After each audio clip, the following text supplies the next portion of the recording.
Hello বন্ধুরা, তো তোমরা কেমন আছো আর কি করছো তোমরা? তো সকাল থেকে আমার খুবই পেটে ব্যথা, পিরিয়ডস হয়েছে তো প্রচণ্ড পেটে ব্যথা। তা উঠে সমস্ত কাজ বাজ যেটুকুনি করার সেটুকুনি করেছি। দুষ্টুর কালকে স্কুলে গেছিলো, কালকে স্কুল থেকে এলো, তারপরে বললো মা শরীরটা খারাপ লাগছে, দুপুরবেলা জ্বর চলে এসেছিলো।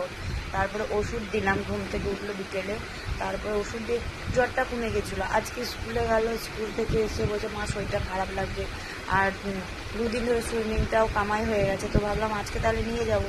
আর আজকেও এখন ঘুমোচ্ছিল, ঘুম থেকে দেখছি যে গাটা প্রচণ্ড গরম। তো আমি আবার থার্মোমিটারটা দিয়ে মাপলাম, দেখছি 101 জ্বর বেরিয়ে গেছে। তো ওর বাবাকে ফোন করলাম, ওর বাবাকে বললাম যে ওর নিশ্চয়ই কোনো প্রবলেম হচ্ছে ভেতরে, নাহলে বলছে যে শরীরটা খারাপ লাগছে না, আমার ভালো লাগছে না, যে সন্ধ্যাবেলা ডাক্তার দেখাতে নিয়ে যাব। আর যে ছেলে কাঁথা গায়ে দেয় না, সে কাঁথা এই গরমের মধ্যে কাঁথা গায়ে দিয়ে শুয়ে রয়েছে, নিশ্চয়ই কোনো শরীরটা সত্যি খারাপ লাগবে। আর আমারও শরীরটা খুবই খারাপ লাগছে, কিন্তু আর ওর যে শরীরটা খারাপ আমার কি ভালো লাগছে। দুপুরবেলা পরোটা করেছিলাম, তো সে পরোটা বললো মা পরোটা খাবো। দুপুরবেলা ওকে ভাত দিয়েছিলাম, বললাম পরোটাটা পরে খাস, এখন ভাত কটা খা। দিয়ে এখন পরোটা খাচ্ছে পনিরের তরকারি দিয়ে, বললো মা আমাকে খাইয়ে দাও। তো আমি খাইয়ে দিচ্ছি।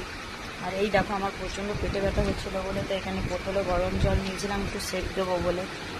আর সত্যি কথা বলতে গাই যে নিজের লোকরাই সবসময় পর হয়, কারণ কালকে ছেলেটা জ্বর ছিল, তখন বললাম আমার বোনকেও বলেছিলাম যে জানিস এরকম সোনার জ্বর এসেছে, যে জ্বর এসেছে।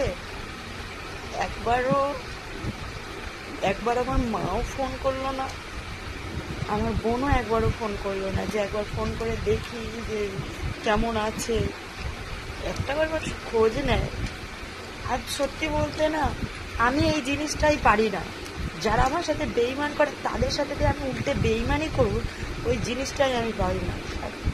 আর আমার কপালে ওইটাই কষ্ট পায়, আমি পারি না, তবু আমার কপালে ভগবান কষ্ট দেয়।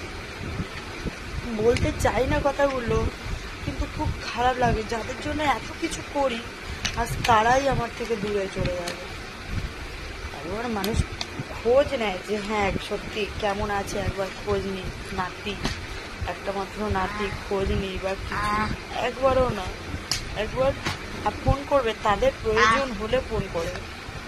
তো ঠিক আছে, আমিও নিজের মনকে শক্ত করার চেষ্টা করি, বিশ্বাস করো পারি না।